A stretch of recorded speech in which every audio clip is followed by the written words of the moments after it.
This is Encouragement, bite-sized stories to refresh your soul. Here's Jim Smith with a little encouragement.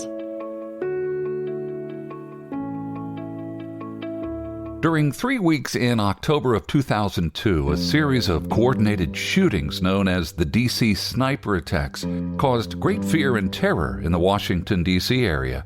As the law enforcement authorities worked around the clock to identify and arrest the two shooters, 50 truck drivers, each one of them a Christian, got together to pray that somehow the snipers would be caught. Ron Lance was one of those 50 truckers. He'd be retiring in a few days and didn't even live in the D.C. area, but he felt sure that God would answer their prayers. In fact, he told the others that he felt God was going to use him somehow to help catch the sniper. A few days later, he was listening to the radio as he was driving again through the D.C. region, and he had a feeling that he should pull off the highway into a rest stop that was just a couple of miles from where the prayer meeting had taken place.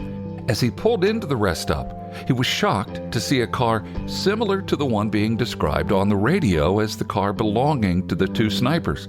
It was right there in front of him. As Ron Lance sat in his rig and read the car's license plate, a chill went up his spine. The numbers matched. He quickly called 911 and remained there for what he said were the longest 15 minutes of his life until the police arrived. He even moved his truck to block the exit so there'd be no escape for these elusive murderers.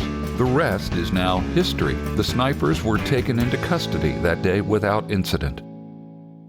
Ron's testimony was shared with the world and shows the power of prayer. A few days later, he was asked what he'd do with the reward money, and Ron Lance, who was getting ready to retire as a truck driver, said that he'd give all of the $500,000 in reward money to the victims' families. The D.C. snipers had killed 10 people and wounded 3 others during the preceding 3 weeks, leaving the entire region in a state of terror. But out of that great darkness also came a great light, in the form of 50 praying truck drivers who believed in and demonstrated the power of prayer.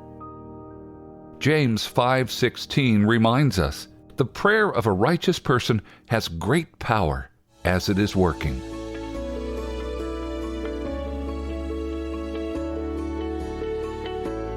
Thank you for listening to Encouragement.